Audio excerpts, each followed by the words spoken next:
Hey everyone, welcome to our channel and this is your Twinkle दी।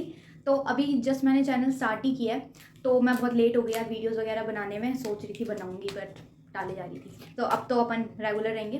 तो अभी तुम्हारे एग्जाम्स भी आने वाले हैं। तो अभी मैं पहले क्लास 12th की पॉलिटिकल साइंस डालूंगी, फिर हिस्ट्री, ज्योग्राफी, देन इंग्लिश। ठीक है, तो तुम मेरे पे छोड़ दो, अपन कर लेंगे।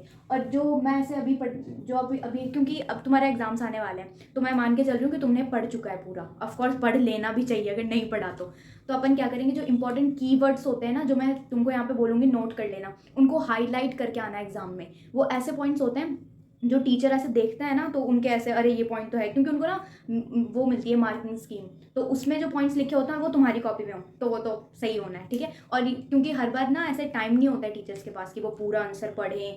भाई नहीं होता है टाइम, कितनी कॉपीज़ मिलती हैं। वो ऑफकोर्स वो पढ़ते होंगे, बट हर बार ऐसे नहीं हो पाता है। तो अगर तुमने वो की पॉइंट्स वो लिख के आए और उनको पेंसिल से हाईलाइट करके आए हो, ठीक है, तो वो तो तुम्हारे उसमें नंबर पक्के हैं। और जितने जितने मार्क्स का होगा ना, उसके अकॉर्डिंग लिख के आना, मतलब ऑफकोर्स तुम लिख के आओगे। तो अभी देखते हैं। तो अपन ये पढ़ेंगे, आज पढ़ेंगे द कोल्ड वॉर एरा। तुमने पढ़ ही लिया होगा, पर अपन उसको रिवीजन के तौर पे पढ़ेंगे। और मैं तुमको उसमें बस की पॉइंट्स वगैरह बता दूंगी। और चलो फिर स्टार्ट करते हैं। Cold war era.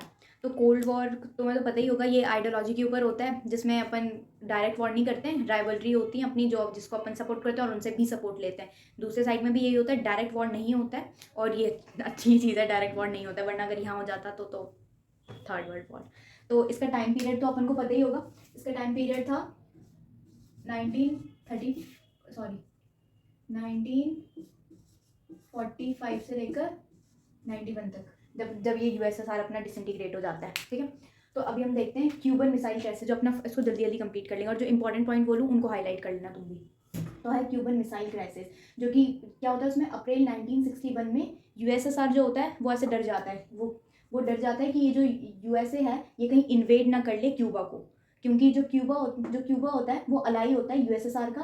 क्यों वो उससे क्या लेता है, डिप्लोमेटिक और फाइनेंशियल एड। ये तुम लिख के आओगे, डिप्लोमेटिक और फाइनेंशियल एड वो लेता है। ठीक है, किससे लेता है, यूएसएसआर से। ठीक है, और ये जो क्यूबा होता है, जो कि एक आइलैंड है अमेरिका के पास में, वो उसके पास में होता है। तो वो सोचता है कि क्योंकि जो ये होता है अपना अमेरिका होता है, उसकी आइडियोलॉजी होती है लिबरल डेमोक्रेसी और कैपिटलिस्ट।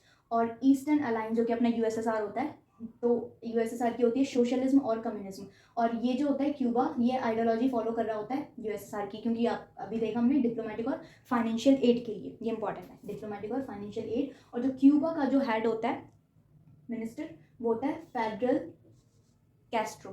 ठीक है, ये लिख के आना और हाईलाइट भी करना।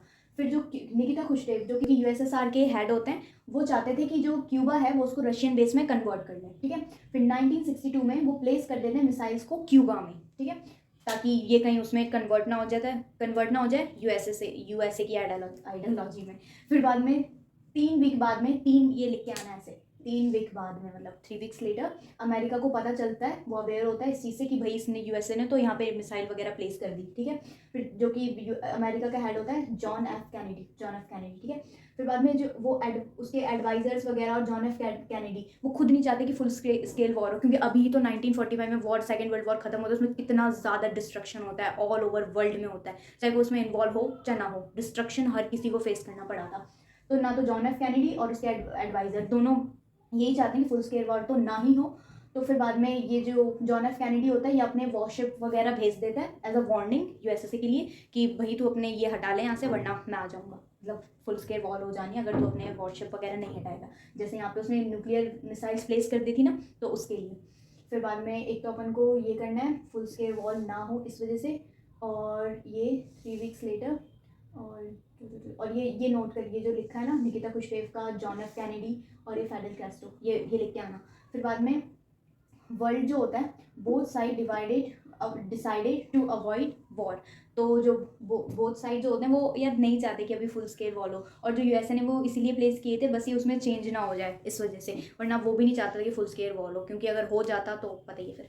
तो इधर देखते हैं, फिर है कॉम्पिटिशन, और ये लिख के आना, ये डेफिनेशन जब आएगी ना अपनी को कि कोल्ड वॉर की डेफिनेशन क्या होती है, तो उसमें ये लिख के आना, कंपटीशन होता है, उसमें कंपटीशन होता है, टेंशन होता है, और series of confrontation between two means US and USSR, और बैक्ड बाय अलायंस। ऐसा नहीं है कि वो उनके बीच में ऐसे वॉर वगैरह नहीं हुई थी, वॉर हुई थी बट डायरेक्ट नहीं हुई थी, अलायंस से हुई थी, अभी देखेंगे अपन। कि अलायंस से कैसे हुई थी वॉर वगैरह, ठीक है। फिर फुल स्केल वॉर कोई नहीं चाहता था। फुल स्केल वॉर क्या होती है? अपनी हॉट वॉर, तो अपनी नहीं हुई थी हॉट वॉर, ठीक है। ये लिख के आना एक, तो ये तो बहुत ये बहुत इंपॉर्टेंट है, ठीक है। ये लिख के आना, उनको हाईलाइट करना।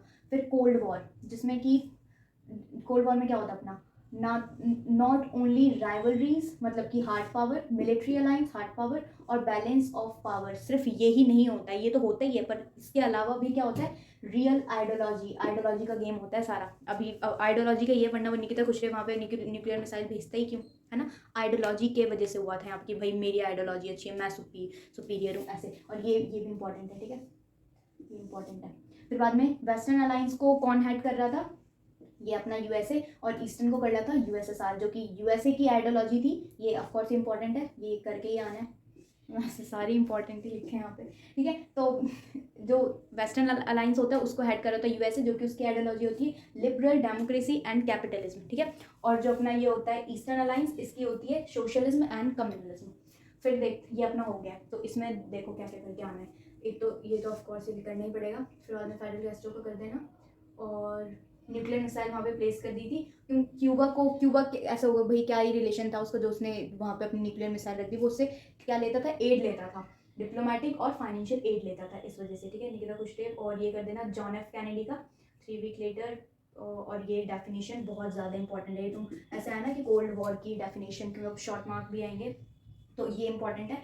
और ये दोनों बहुत इंपॉर्टेंट है, ठीक है। अब हम देखते हैं अपना what is cold war, what is cold war. तो इसमें क्या होता है? अब पहले अपन इसमें इंट्रोडक्शन देख रहे हैं, ठीक है, कि भाई कोल्ड वॉर के पहले क्या था। जो अपना सेकंड वर्ल्ड वॉर हुआ था उसमें 1945 में जो कि ख़त्म हुआ था, उसमें अलाइंड फोर्सेस थी यूएसएसआर और ब्रिटेन और ये फ्रांस, बीएफ, ब्रिटेन और फ्रांस, ठीक है, ये थे। और फिर क्या था? और जो एक्सेस में थे, एक्सेस पावर में कौन थे? जर्मनी, इटली, जापान, जो कि हार गए थे, ठीक है। फिर spread out in other regions also. ऐसा नहीं था कि वो यूरोप तक ही सीमित थे, क्योंकि इसमें ऐसा नहीं, क्योंकि यूरोप बहुत ज़्यादा इन्वॉल्व था इसमें, बहुत ही ज़्यादा मीन्स।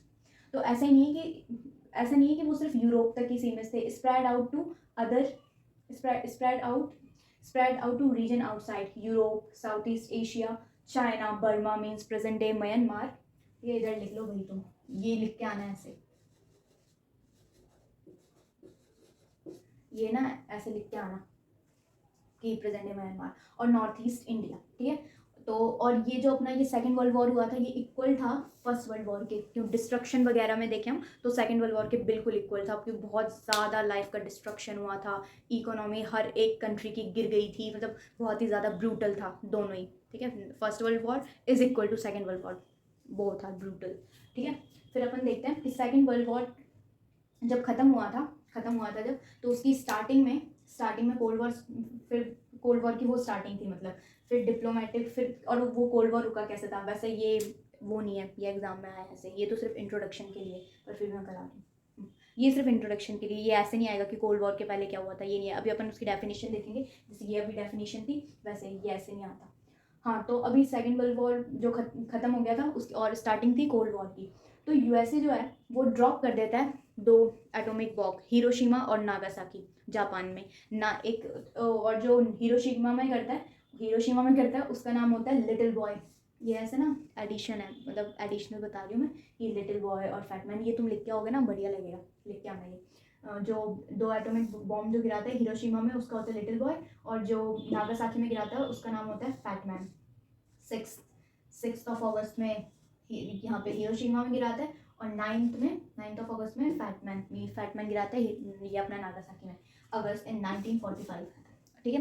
तो जापान को सरेंडर करने के लिए इसके जो क्रिटिक्स हैं, जो अमेरिका के फेवर में नहीं है इस चीज़ से, वो कहते हैं कि जो अमेरिका है वो अपनी सुप्रीमेसी दिखाने के लिए उसने ऐसा किया था, वरना जो जापान है वो करने ही वाला था सरेंडर, उसको बस ऐसे फेम चाहिए था, और मॉस्को के सामने, मॉस्को को ऐसे दिखाने कि भाई हम सुपीरियर है, ऐसे करके। तो इस वजह से उसने जब वो जापान पे बॉम्ब वगैरह गिराए थे। और जो फेवर में अमेरिका के, वो कहते हैं कि अगर वो नहीं गिराता बॉम्ब हिरोशिमा और नागासाकी पे, तो शायद तब तक वर्ल्ड वॉर ख़त्म नहीं होता। तो ज़रूरी था कि जापान पे बॉम्ब गिराया जाए और ये cold war second world war को समाप्त किया जाए, ख़त्म किया जाए, ठीक है। तो ऐसे ही है। फिर बाद में और ये क्रिटिक्स वगैरह ये कहते हैं सपोर्ट, और सपोर्टर कहते हैं कि ये नेसेसरी था।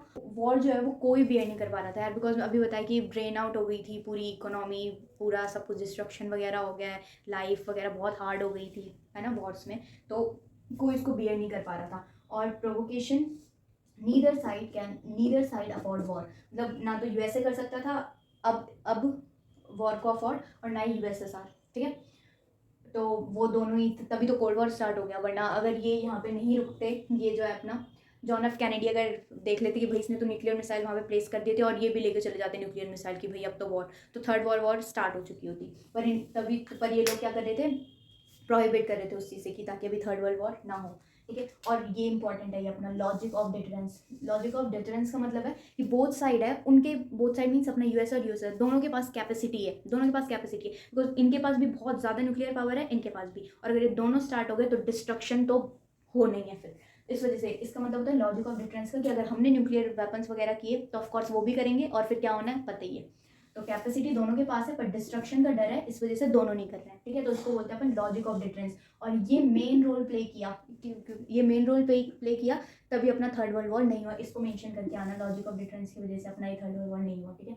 फिर है deterrence relation prevent war but not rivalry between power, मतलब कि जो अपना ये जो आइडियोलॉजी, मतलब ये जो है लॉजिक है ये जो अपना लॉजिक ऑफ डिटरेंस, तो इसकी वजह से सिर्फ ये अपना वॉर प्रिवेंट हुआ था, रुका था, पर राइवलरी जो है, मतलब बीच में इनमें आइडियोलॉजी के बीच में जो राइवलरी है वो नहीं रुकी थी। अभी हम देखें जो इनके अलाई बनते हैं यूएसए के और यूएसएसआर के, उनके बीच में तो होती है लड़ाई, एक दूसरे की जगह पे जाके फिर लड़ाई कर लेते हैं, ऐसे डायरेक्ट वॉर तो नहीं करते वैसे, पर यहाँ पे राइवलरी तो खत्म नहीं होती है। फिर cold war manage to ensure human survival means, अपन इसको सम अप कर लेते हैं। तो इसमें अपना ये क्यूबा का ये नाम याद रख लेना, फेडरल कैस्ट्रो, कैसे रखोगे इसको, मतलब नाम अगर भूल रहे हो तो क्यूबा का ऐसे लेना, फट्टू टाइप का है, मतलब इसके खुद नाम ही अपन याद कर रहे हैं ऐसे, तो एफ से कर लेना, फट्टू टाइप का है ये। तो एक तो ये से एड भी ले रहा है, ये यूएसएसआर से एड भी ले रहा है, और अभी इसको प्रोटेक्ट करने के लिए मतलब आइडियोलॉजी इसकी फिक्स तो है नहीं, तो ये किसी के भी उसमें आ जाता है, बस ऐसे ही करना है अपन। तो इसे अपन करेंगे फट्टू है ये, फट्टू, तो ये हो गया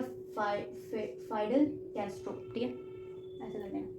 अब है अपना ये यूएसएसआर का लीडर, यूएसएसआर के लीडर जो है निकिता खुश्रेव, तो ऐसे खड़ूसा, ये खुर्शेव टाइप में ऐसे खड़ूसा कि भाई मेरी आइडियोलॉजी है, ये क्यूबा अपना या अपन से डिप्लोमेटिक एड ले रहा है, किसी और के में आ गया तो ऐसे खड़ूस टाइप का। और निकिता नाम के भाई तुम में से कोई निकिता तो निकिता खुर्शेव, मतलब कि खुर्शेव से कर लो, खड़ूस टाइप का ये, ठीक है। और निकिता लड़की नहीं है ये, ऑफकोर्स पता ही होगा। तो अब है अपने भाई स्टाइलिश नाम एकदम ऐसे जॉन एफ कैनेडी, ऐसे जॉन एफ कैनेडी है ना, ऐसा अमेरिका पूरा से वाइफ आती है जॉन, नाम कितना फेमस है, जॉन नाम जानते ही होंगे, ऐसे जॉन एफ कैनेडी अमेरिका का, जॉन एफ कैनेडी से यार, अमेरिका का ऐसे इजी है, जॉन एफ कैनेडी हो जाएगा याद, ठीक है। तो क्यूबा का हो गया फेडरल कैस्ट्रो, फट्टू टाइप का, और निकिता खुश्रेव खड़ूस सा ये एकदम यूएसएसआर हो गया, और ये जो अपना फेडरल ये जॉन एफ कैनेडी, ये एकदम ऐसा रॉकिंग टाइप का जॉन एफ कैनेडी, ठीक है। तो अब नेक्स्ट टॉपिक स्टार्ट करते हैं, the emergence of two block, USSR and USA का इमर्जेंस, अब हम ये देखेंगे। तो spending their spares, they want to spend their spares, मतलब वो अपने टेरिटरी को बढ़ाना चाहते थे, ये इंपॉर्टेंट है, ये ऐसे अच्छा लगेगा अगर तुम इसको हाईलाइट करके आओगे तो, ठीक है। फिर है दो पावर, मतलब ये दोनों स्पेंड करना चाहते थे। फिर है स्मॉलर स्टेट जो था उसको वो ऐसे ही क्यों सपोर्ट करेगा, इन दो पावर्स को वो क्यों सपोर्ट करेगा, उसे मिलता था प्रॉमिस, ठीक है, उसको मिलता था promise of protection, weapon and economic aid against their local rivalry, मतलब अब छोटे छोटे स्टेट थे तो उनके, मतलब छोटे छोटे स्टेट्स उनमें भी तो लड़ाई झगड़ा रहता है, तो वो ऐसा कोई ब्लॉक चूज़ करते थे जो उनको सपोर्ट कर सके, किसमें, प्रोटेक्शन, वेपन और economic aid against their local rivalry, ठीक है। तो उनको ये इंपॉर्टेंट है, प्रोटेक्शन, वेपन और economic aid against their local rivalry, ठीक है। और जो वर्ल्ड था वो ऐसे डर था कि भाई अब ये आ गए हैं सुपर पावर, तो अब क्या पूरा वर्ल्ड सिर्फ दो पावर्स में डिवाइड होकर रह जाएगा, कि आधे लोग यूएसए को मान रहे हैं, आधे यूएसएसआर को, तो क्या पूरा वर्ल्ड सिर्फ दो पावर्स में रह के डिवाइड हो जाएगा, फिर तो जो छोटे छोटे स्टेट्स हैं उनकी कोई आइडियोलॉजी नहीं रहेगी, वो तो वैसे दूसरों को ही फॉलो कर रहे हैं टाइप, मतलब threaten to divide world into two power. फिर है फर्स्ट जो यूरोप था, सबसे पहले यूरोप डिवाइड हुआ था, फर्स्ट यूरोप इन जो वेस्ट पार्ट था वो यूएसए को हेड कर रहा था, और जो ईस्ट पार्ट था वो यूएसएसआर कर रहा था। फिर वेस्टर्न ने अपना बनाया था नाटो, ठीक है, प्रोटेक्शन के लिए, इससे क्या नाम है, प्रोटेक्शन के लिए अपने यूएसएसआर से। और जो ईस्टर्न अलायंस है उसने बनाया था वॉर्सो पैक्ट, जो कि बनाया था 1955 में, और इसने और नाटो बना था अप्रैल 1949 में, 12 स्टेट्स थे उसमें। और जो वॉर्सो था वो बना था 1955 में, और उसका जो मोटिव था वो था काउंटर नाटो, बस इसको काउंटर करना था नाटो को, तो इसका देख के इन्होंने बनाया था यूएसएसआर ने। फिर यूरोप था वो मेन एरेना था जहाँ पे कॉन्फ्लिक्ट वगैरह होते, यूरोप बहुत ज़्यादा हाइप में रहा था इस टाइम पे। और मिलिट्री पावर जो थी वो कहाँ से आती थी, अलायंस से। मतलब वो चाहते थे कि मिलिट्री पावर जो है वो अलायंस वगैरह से ही मिलती थी उनको, मीन्स ऑफकोर्स जितने ज़्यादा अलायंस होंगे उतनी ज़्यादा तुम्हारी मिलिट्री होगी, ठीक है। फिर अपने यूएसए ने बनाया ये जो सीटो और सेंटो था, जिसकी सीटो की फुल फॉर्म क्या है, South East Asia treaty organisation, और इसकी क्या है, सेंट्रल ट्रीटी ऑर्गेनाइजेशन। तो ये कब बना था, 1954 में, और सेंटो बना था 1955 में बाय बगदाद पैक्ट। और इनमें कौन कौन थे, East South East Asia, West Asia, जिसको लीड कर रहा था यूएस। फिर बाद में और यूएसए एंड चाइना के क्लोज रिलेशन थे, नॉर्थ वियतनाम से, नॉर्थ कोरिया और ईरान से। इन दोनों के काउंटर में क्या आया था, ये मतलब इन दोनों के काउंटर में जो यूएसएसआर था उसमें उसका क्या था कि यूएसएसआर में China, north Vietnam, north Korea और ईरान, ये इसके पार्ट ये थे अपने यूएसएसआर के, और ये थे यूएसए के, ठीक है। वर्ल्ड डिवाइड हो जाएगा दो अलायंस में, वो ये न्यूली इंडिपेंडेंट कंट्रीज थी जो कि अभी फ्री हुई थी, जिनको अभी इंडिपेंडेंस मिली थी, इंक्लूडेड इंडिया। तो उसमें ये इनसे मेनली वो फ्री हुए थे, BF, ब्रिटेन और फ्रांस से, ठीक है। वो ब्रिटेन और फ्रांस से जस्ट फ्री हुए थे, तो उनके बीच में मतलब वो ऐसे डरे हुए थे कि अभी तो हम फ्री हुए हैं, अब फिर हमें से कोई कॉलोनाइज कर लेगा, स्टेबल नहीं थे ना यार, अभी जस्ट इंडिपेंडेंस ही मिली है। तो फिर उन्होंने क्या किया, उन्होंने बनाया था नाम, यहाँ पे देखो, फिर इन्होंने बनाया था नाम, तुमको पता ही होगा।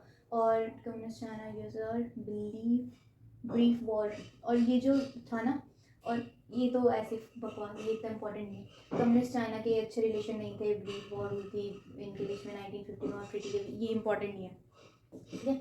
और नाम बनाया था इन्होंने, ये जो कंट्रीज यहाँ पे फ्री हुई थी, इन्होंने बनाया था नाम, न्यूली मतलब नॉन अलाइन मूवमेंट, ठीक है, जो कि बहुत ज़्यादा ऐसे हेल्पफुल रही थी जो कंट्रीज अभी इंडिपेंडेंट हुई थी। तो क्वेश्चन अब आता है कि ये जो सुपर पावर है दोनों, यूएस और यूएसएसआर, ये खुद ही भाई इतने सुपर पावर हैं, ये इनके पास इतने पैसे वगैरह, मतलब इकोनॉमिक कंडीशन इनकी इतनी अच्छी है, न्यूक्लियर वेपर इतने ज़्यादा है, हाइट पे चढ़े हुए हैं दोनों, इनको चाहिए क्यों alliance, why they need it, the question arises why they needed alliance. तो अब उनको क्यों चाहिए ये देखते हैं, बहुत इंपॉर्टेंट है, बहुत बड़ा है इसको ढंग से करना। क्योंकि उनको इससे जो उनके अलायंस है उनसे उन्हें क्या क्या एड मिल जाती है, vital resources means abundance, not abundance but vital resources means उनसे रिसोर्सेज वगैरह मिल जाते हैं। अब अमेरिका में तेल चाहिए तो ऑफकोर्स अरब के पास ही जाएगा ना, इसलिए वाइटल रिसोर्सेज, हाँ, ऑयल और मिनरल्स, ठीक है, क्योंकि भाई यूएसए और यूएसएसआर में कहाँ उनको ये खदानें वगैरह मिल रही हैं ऐसे, तो उसके लिए वो अपने बनाते थे उनको, बिकॉज वो उन्हीं के लिए हेल्पफुल है, ठीक है। तो बनाते थे अलायंस वगैरह, vital resources for oil mineral, ठीक है। और सेकेंड है टेरिटरी के लिए क्यों, because for launching there weapons और ट्रूप्स। अब वो डायरेक्ट वॉर तो करते नहीं थे ना, इन्हीं की ये अलायंस वगैरह बनाते तो वहीं पे जाके वो लड़ते थे, तो उनको क्या टेरिटरी लेते थे वो, फॉर लॉन्चिंग देयर वेपन्स और ट्रूप्स, ठीक है, सेकेंड पॉइंट हो गया।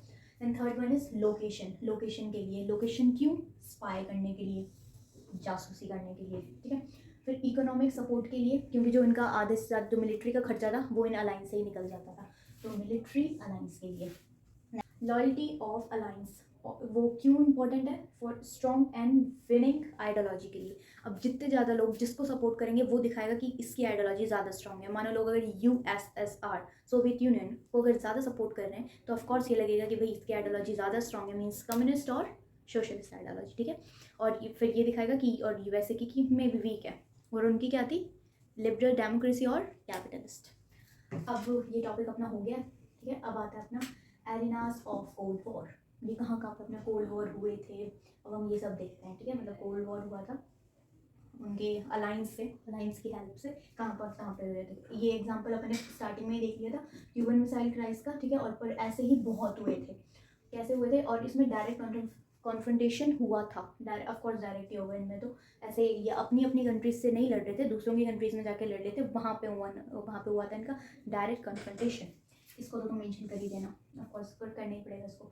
अब ये देखते हैं कहाँ कहाँ पे हुआ था। Korea, Berlin, Congo, Korea, Berlin, Congo, Korea, Berlin, Congo, Korea, Berlin, Congo, यहाँ हुआ था, ठीक है। ऐसे CPC, कौन बनेगा करोड़, अरे हाँ ऐसे कर लो उसको, कौन बनेगा करोड़पति, ठीक है। KBC, ठीक है, कोरिया, बर्लिन, कॉन्गो। अब देखो कोरिया का हुआ था 1950 से 1953। 53 हम ऐसे याद रखेंगे, 50 तो तुम कर लेना, 53 हम ऐसे के से, क्योंकि बहुत मतलब ऐसा लगता है ना के को सुन के कि भाई के इक्वल्स टू 3, थोड़ा तो मतलब के इक्वल्स टू 3 टाइप में कर लो। 1950 से लेकर 53, 50 से लेकर 53 कोरिया, 50 से लेकर 53। फिर आता है अपना बर्लिन। बर्लिन का है, इसका तो कर ही लेना यार। बी से हमको ऐसे 4 टाइप की फीलिंग आती है, 4 टाइप की, वही मेरे को तो आती है। फिर 58 से लेकर 62 तक, 58 से लेकर 62, तो 4 साल हो गए। 58 से लेकर 62 कोरिया का था, 50 से लेकर 53 बर्लिन का, 58 से लेकर 62। अब बात आती है कॉन्गो की। कॉन्गो को देख के तो ऐसे ही मतलब यहाँ पे भी ओ आ रहा है, यहाँ पे भी ओ आ रहा है, और ऐसे कॉन्गो ऐसे ओ टाइप में फील हो रहा है ना, मतलब 5 टाइप का या 10 टाइप का, तो इसमें देगा 1960। इलॉजिकल बातें कर रही हूँ मैं, बट यार इजी होता है ये। देखो अभी हमने एक निकाल लिया कि KBC है ना, तो ऐसे हो गया कोरिया, बर्लिन, कॉन्गो, भाई बहुत इजी है, ठीक है, कर लिया ना अभी। अब ये देखते हैं, तो पर इनमें जो वॉर हुई थी, इन्होंने किसी ने भी अपनी लिमिट क्रॉस नहीं की थी कि भाई आ गए न्यूक्लियर वेपन्स लेके धड़ाधड़ लगे, ऐसे नहीं था। मतलब किसी ने अपनी लिमिट क्रॉस नहीं की थी, लिमिटेड स्केल पे वॉर कर रहे थे ये, ठीक है। और पर बहुत ज़्यादा भाई लाइफ का डिस्ट्रक्शन हुआ था यहाँ पे। ऐसा थोड़ी है कि वर्ल्ड वॉर नहीं हो रहा है तो लाइफ का, ऑफकोर्स यार हर वॉर में होता ही है लाइफ का डिस्ट्रक्शन, तो ठीक है। तो कहाँ पे हुआ था सबसे ज़्यादा, कहाँ पे हुआ था लाइफ का destruction? Korea, Vietnam, Afghanistan, Korea, Vietnam, Afghanistan, Korea, Vietnam, Afghanistan. ये लॉन्ग आंसर में काम में आएगा, शॉर्ट में तो तुम यही करके आना, कोरिया, बर्लिन, कॉन्गो, ठीक है। ऐसे लॉन्ग आंसर आया ना, लॉन्ग क्वेश्चन, तो उसमें तुम करना कोरिया, वियतनाम, अफगानिस्तान, मतलब इसको भी मेंशन कर देना कि यहाँ पे लाइफ का ज़्यादा डिस्ट्रक्शन हुआ था। अब है सम डिप्लोमेटिक कम्युनिकेशन। हाँ ये देखो, कई केसेस में diplomatic communication between the super power are not could not sustain and contributed, ठीक है। और इनके वजह से क्या, और इन्होंने कंट्रीब्यूट भी किस में किया, मिसअंडरस्टैंडिंग, ठीक है। फिर बाद में अपना हुआ तो कोल्ड वॉर को कम करवाने के लिए जैसे अभी हमने देखा न्यूली इंडिपेंडेंट कंट्रीज ने बनाया था नाम, ठीक है। तो कोल्ड वॉर को कम करने के लिए नाम में जवाहरलाल नेहरू, उन्होंने दो कोरियन कंट्रीज के बीच में मेडिटेटिंग रोल प्ले करवाया था, मीन्स शांति करवाई थी यार, ठीक है, 2 कोरियन कंट्रीज के बीच में। फिर कॉन्गो क्राइसिस में UN के जो सेकेंडरी सेक्रेटरी जनरल थे, ठीक है, UN के जो सेक्रेटरी जनरल थे, उन्होंने शांति करवाई थी, ठीक है। और फिर बाद में, और ये इंपॉर्टेंट है, मतलब ये लाइन मेरे को बहुत सही सी लगी, देखो, huge stock of arms were considered necessary to prevent war from taking place. ये इंपॉर्टेंट है, इसको तुम कॉमन ऐसे लिख के आना, ये अच्छी लग रही है, मतलब इंप्रेशन डालेगी, बढ़िया लग रही है, ठीक है।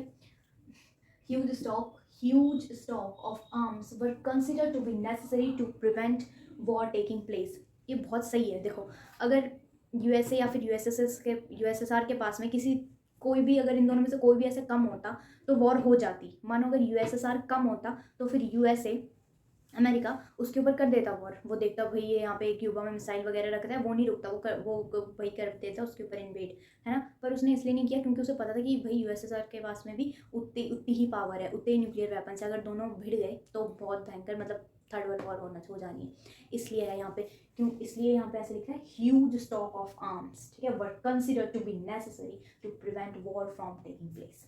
फिर बात आती है, फिर अभी इतना सब कुछ हो गया है भाई, लड़ाई वड़ाई, फिर ऐसे फील हुआ कि अब थोड़ा शांति वगैरह बना रखे हैं यहाँ पे इतनी सारी लाइफ वगैरह लॉस हो गई हैं। फिर USA और USSR decided to collaborate for limitation of nuclear and non nuclear weapons, ठीक है। उन्होंने डिसाइड किया कि वो अब कोलैबोरेट करेंगे लिमिट करने के लिए न्यूक्लियर और नॉन न्यूक्लियर वेपन्स को, ठीक है। फिर उन्होंने क्या किया, स्टेबल बैलेंस रखना था वेपन्स के अंदर। अब ऐसा भी नहीं है कि तुम पूरे अपने वेपन्स ही खत्म कर दो, ज़रूरत पड़ जाती है। जैसे अभी हमने देखा यहाँ पे वेपन्स सही थे यार, मतलब नहीं हुई ना उनके वजह से लड़ाई, मतलब थोड़े बहुत वेपन्स तो रखने ही पड़ते हैं ना, पर इस वजह पर उन्होंने फिर इसलिए उन्होंने डिसाइड किया कि हम रखेंगे स्टेबल बैलेंस रखेंगे वेपन्स की, ठीक है। मतलब ऐसे नहीं बहुत ही सारे वेपन्स ही वेपन्स है, ठीक है, बस स्टेबल बैलेंस रखेंगे टू आर्म कंट्रोल, मतलब कि आर्म कंट्रोल। और ये स्टार्ट कब से हुआ था ये सब कि अब कंट्रोल वगैरह करना है, स्टार्टिंग हुई थी 1960s में, स्वीट 16, ठीक है। तो अब अपना टॉपिक है चैलेंज टू बायपोलैरिटी। तो बायपोलैरिटी का बाय गलत लिखा है ये, चैलेंजेस टू बायपोलैरिटी है, ठीक है।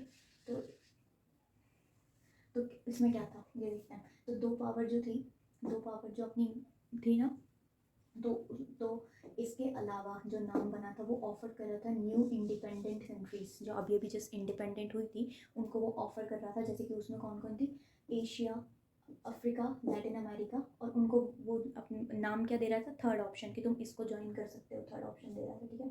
जो अपना ये नाम बना था उसके रूट कहाँ से ट्रेस होते हैं, मतलब कि उसके फाउंड कैसे हुआ था वो और किन किन ने किया था।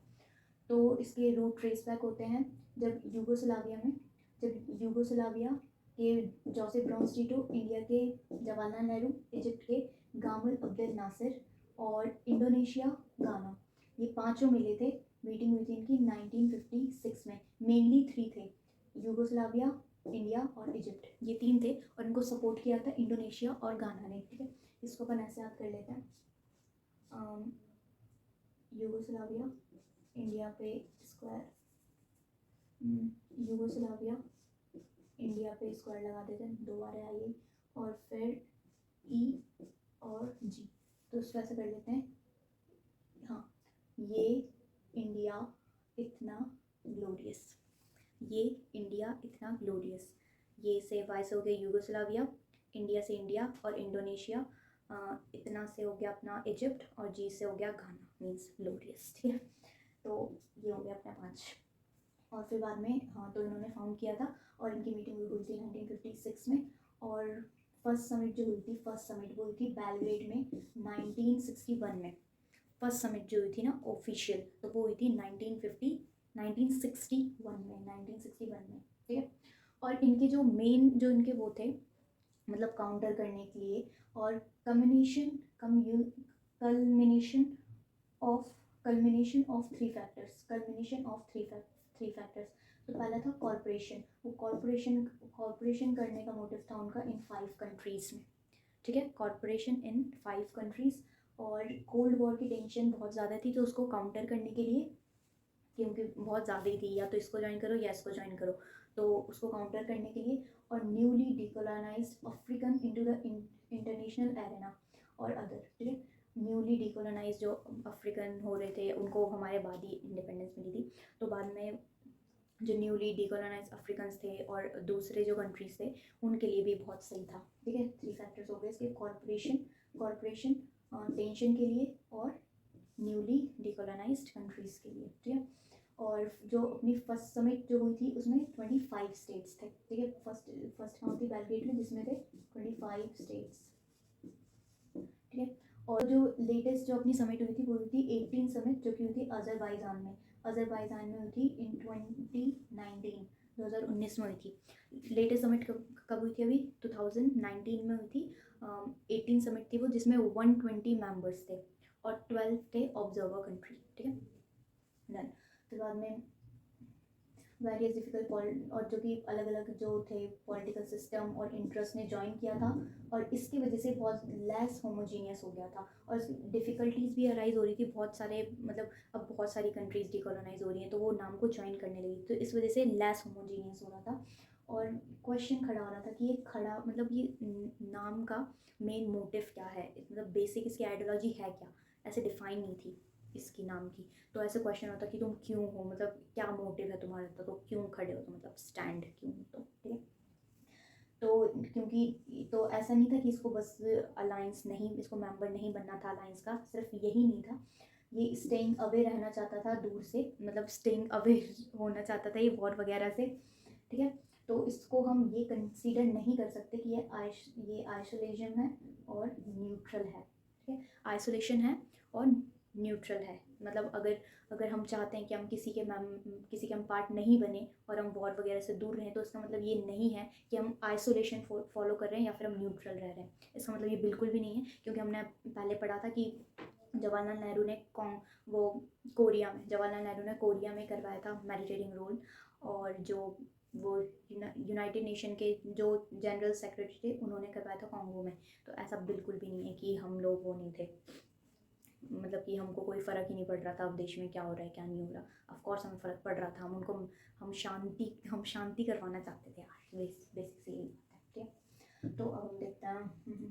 हाँ, तो staying away from war, isolation और न्यूट्रल, ऐसा बिल्कुल भी नहीं है। आइसोलेशन का मतलब समझिए अलूफ फ्रॉम वर्ल्ड अफेयर। ठीक है, ऐसा बिल्कुल भी नहीं था कि हम बिल्कुल अलूफ हो गए थे, क्योंकि हम मैरिजिंग रोल प्ले करवा देते between two rival. Peace, stability, ये थे हमारे कीवर्ड्स, पीस और स्टेबिलिटी। ठीक है, स्ट्रेंथ, जो हमारी स्ट्रेंथ थी वो किसमें थी, यूनिटी में। और नॉन अलाइंड, हम रहना चाहते हैं, हम किसी के भी अलाइन नहीं बनना था, बेसिक सी बात है। फिर नॉन अलाइंड का मतलब ये बिल्कुल भी नहीं कि न्यूट्रल हो गया। स्टेइंग आउट फ्रॉम वॉर और प्रिवेंट वॉर, ये तो हम चाहते थे, staying out from war but prevent war, बस का मतलब ये नहीं कि हम बिल्कुल कट गए थे, हम शांति वगैरह स्टेबिलिटी वगैरह कराना चाहते थे। अब अपना न्यू इंटरनेशनल इकोनॉमिक ऑर्डर। तो इसमें क्या है, जो नॉन अलाइन मूवमेंट था वो सिर्फ एक मेडिटेटर का रोल प्ले नहीं कर रहा था। ठीक है, जो नॉन अलाइन मूवमेंट है वो मोर देन मेडिएटर था। ठीक है, उसको बाद में, पहले तो उसका यही काम था कि वो स्टेबल रहे, वो वॉर वगैरह में ना इन्वॉल्व हो, जो भी पीस स्टेबिलिटी ये सब कराना चाहते थे स्टार्टिंग में। But later in mid 1970s ये चेंज होने लगा था, इवोल्यूशन। ठीक है, तो ये अब सिर्फ स्टेबिलिटी के लिए नहीं था। ठीक है, मोर देन मेडिएटर ये। और इसमें जो कंट्रीज़ थी वो कैरेक्टराइज होने लगी थी least develop countries in. Of course least develop, अब हम इतने जस्ट हम अभी उस टाइम पे आज़ादी हुए थे, फिर हमने नाम बना लिया। ठीक है, तो अभी हमारी इकोनॉमिक अच्छी कंडीशन में तो थी नहीं, तो अपन ने बनाया था, तो अपन को कैटेगराइज करने लगे थे ऐसे लीस्ट डेवलप कंट्रीज़ में। तो अब हमारा मोटिव हो गया था कि हमको अपनी इकोनॉमी को स्टेबल करना है, इकोनॉमी बढ़ानी है। अब मोर डेवलपमेंट पे हमारा कंसर्न हो गया था, डेवलपमेंट से रिलेटेड, और पॉवर्टी को एलिमिनेट करना था। जो भी उस टाइम पे मेंबर थे हमारे नॉन अलाइन के, तो हमारा पूरा मोटिव हो गया था कि अब हमको पॉवर्टी को एलिमिनेट करना है। ठीक है, और इकोनॉमिक डेवलपमेंट अब इम्पोर्टेंस रखने लगा था उसके बाद में। और ये इकोनॉमिक डेवलपमेंट के लिए इम्पॉर्टेंट होता है सस्टेनेबल डेवलपमेंट के लिए हमें ट्रूली फ्री होना पड़ता है, तो वो हम थे नहीं। ठीक है, ट्रूली फ्री थे नहीं, डिपेंड करते थे, मतलब जो रिसोर्सेज वगैरह थे वो दूसरी रिचर कंट्रीज थी वो ले जाती थी। ठीक है, रिचर कंट्रीज थी वो ले जाती थी। फिर आया था अपना न्यू इंटरनेशनल इकोनॉमिक ऑर्डर, ये पास किया गया इन सब चीज़ों को ध्यान में रख के। ठीक है, ये सब जो हो रहा था, हम चाह रहे हैं कि भाई हमारा डेवलपमेंट हो, सस्टेनेबल डेवलपमेंट हो, हमारे पास रिसोर्स ही नहीं है, एक्सप्लॉइट हो चुके हैं, कहाँ से होगा डेवलपमेंट, है ना। तो इन सबको ध्यान में रखा, इन सबको रियलाइज़ किया, फिर आया था अपना न्यू इंटरनेशनल इकोनॉमिक ऑर्डर। ठीक है, अपना आया था United nation conference on trade and development. United nation conference on trade and development, ये आया था अपना, जिसने रिपोर्ट दी थी 1972 में कि न्यू ट्रेड पॉलिसी आएगी फॉर डेवलपमेंट के लिए। ठीक है, जिसमें रिफॉर्म के लिए कुछ चीज़ें डाली हुई थी कि अब ये होगा अपने ग्लोबल ट्रेडिंग सिस्टम में। ठीक है, तो पहला था कि लीस्ट डेवलप कंट्रीज़ हैं, अब वो अपने नेचुरल रिसोर्सेज को खुद कंट्रोल करेगी, रेदर दैन कोई भी वेस्टर्न कंट्री है वो उसको एक्सप्लॉइट करके चली जाए। ठीक है, तो लीस्ट डेवलपमेंट कंट्री खुद कंट्रोल करेगी अपने नेचुरल रिसोर्सेज को। ठीक है, और obtain access to western market, और अब से मतलब वेस्टर्न मार्केट का एक्सेस रहेगा जो लीस्ट डेवलप कंट्रीज़ हैं उनको।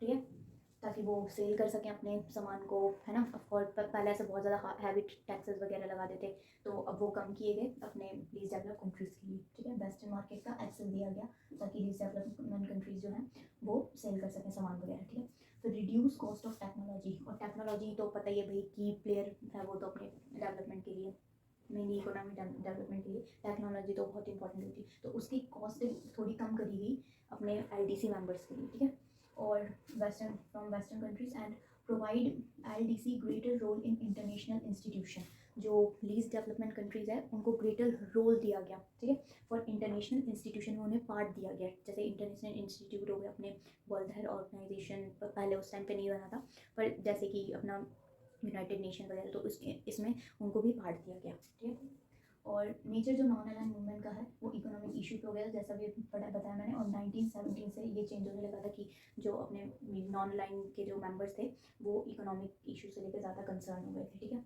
फिर बाद में लेट 1980s में ये जो आया था अपना न्यू इकोनॉमिक ऑर्डर, ये फेडेड होने लगा था, ऐसे ख़त्म सा होने लगा था, because stiff competition from developed countries, क्योंकि बहुत स्टिफ कॉम्पिटिशन था, हार्ड कॉम्पिटिशन था डेवलप कंट्रीज से, ठीक है। और वो एक्ट करती थी एज अ यूनाइटेड ग्रुप, वो ऐसे मतलब बहुत ज़्यादा स्टिफ कॉम्पिटिशन था और वो एक्ट भी ऐसे करेंगे यूनाइटेड ग्रुप की तरह, ठीक है। While non align countries struggle to maintain unity in face of this opposition. और नॉन अलाइन की जो कंट्रीज थी वो स्ट्रगल फेस कर रही थी, उन मतलब अब इतना ज़्यादा हार्ड कॉम्पिटिशन है, तुम अभी अभी से आज़ाद हुए और वो कब से ऐसे आज़ाद हैं और एक्सप्लॉइट वगैरह भी पहले से करें, उनके हम कॉलोनाइज हुए थे उनसे, तो ऑफकोर्स कॉम्पिटिशन तो हार्ड हो गई ना। तो बहुत ज़्यादा स्टिफ कॉम्पिटिशन, तो उससे अपनी नॉन अलाइन कंट्रीज स्ट्रगल कर रही थी मेंटेन करने के लिए unity in the face of this opposition, ठीक है।